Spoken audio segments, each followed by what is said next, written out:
শুভ সকাল বন্ধুরা, আশা করছি ঠাকুরের দয়াতে তোমরা প্রত্যেকে খুব ভালো আছো, আমিও ভালো আছি। তো এই দেখো, একটা পুরনো ইংলিশ খাট বলে, ওইগুলো পুরনো খাটগুলো ছিল যেগুলো বক্স ছাড়া। তো এটা তো বক্স খাট করেছি। তো পুরনো খাটটা আমার ছেলে অনেক দিন ধরে বলছে, মা এটা বক্স খাট করলে জিনিসপত্র রাখা যাবে। ঠিক আছে, ও অনেক দিন বলতে বলতে রাজি হয়েছে। ঠিক আছে, এই দেখো বাড়িতেই বানিয়েছি, বলছি না তোমাদের অনেক দিন ধরে মিস্ত্রি কাজ করছে। তা এটা ছেলে নিজেই পছন্দ করেছে। এই ডিজাইনটা দেখো, খুব সুন্দর হয়েছে। আর এই পালিশটা বলছে এটার নাম হয়েছে পিউ পালিশ। আমার পুরনো খাটটাই দেখো নতুন হয়ে গেছে, কেউ দেখলে বলবে খুব সুন্দর কাজ হয়েছে। আর তোমরাও আমাকে কমেন্টে জানিও। যাই হোক, এটা হুইল লাগানো খাট হয়েছে, এটা এদিক ওদিক করা যাবে। আমার পিছনে একটা বক্স আছে, জানলার নিচে, সেটাকে আর যে খাটটাকে সরিয়ে সেটার থেকে জিনিসপত্র বের করতে পারবো, তার জন্য এটা হুইল লাগানো হয়েছে। আমি শর্ট ভিডিওতে দিয়েছি, অত কথা বলতে পারবো না, তো এই জন্য তোমাদের বড় ভিডিও করে দেখাচ্ছি। এই দেখো নিচে হুইল লাগানো হয়েছে। এই দেখো, তুমি এটা সামনে টেনে যেখানে ইচ্ছে তুমি এটাকে ট্রান্সফার করতে পারো, ঘরে রং টং হবে। যখন ওই দিকটা দেখাতে পারছি না, ওই কোনায়ও আছে। এই দেখো, ওটা ভেতরে চলে গেছে শোকেসে, দেখাতে পাচ্ছি না। চারটে কোনাতেই এরকম হুইল লাগানো হয়, দেখো এরকম। দেখো, এগুলো ফাইবারের হুইল, কিচ্ছু হয় না তোমার, যতই ভারী উপরে চাপাও না কেন এটা নাড়াতে পারবে। খাটটা এইভাবে বানানো হয়েছে। আর এই যে বক্স খাট সামনে দিয়ে তোমার ইসে করা হয়েছে, জিনিসপত্র যাতে সামনে রাখতে পারি সেভাবেই করা হয়েছে।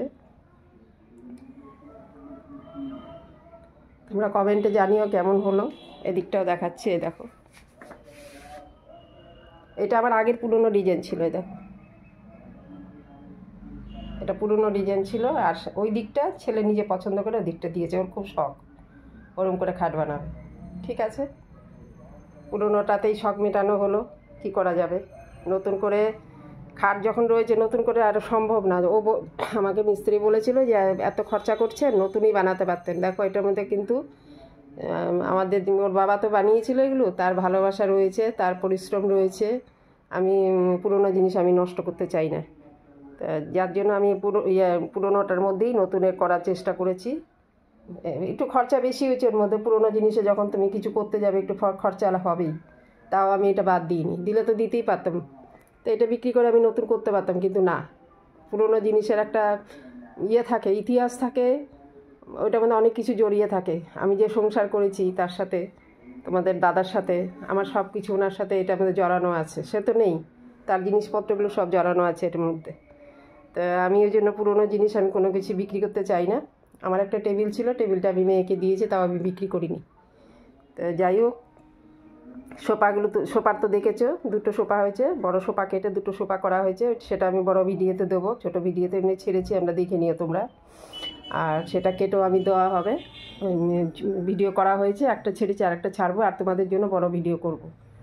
আর আরেকটা আছে, ওটা পরে, ওটা সারপ্রাইজ থাক, ওটা পরে দেখাবো তোমাদের। ওইটা পুরনো দিয়েই করা হয়েছে টিভি রাখার জন্য। সে কী দিয়ে করেছি তোমাদের পরে জানাবো, সিক্রেট থাক ওটা এখন, বুঝেছো? তো যাই হোক, এইটা কেমন হয়েছে তোমরা কমেন্টে জানি। দূরের থেকে দেখাচ্ছি তোমাদের, দারুণ হয়েছে দেখতে। মানে যে দেখছে সেই বলছে খুব ভালো হয়েছে। দেখো, খুব সুন্দর হয়েছে। পুরনো বলেই মনেই হয় না। পুরনো খাটগুলোকে বলে ইংলিশ খাট।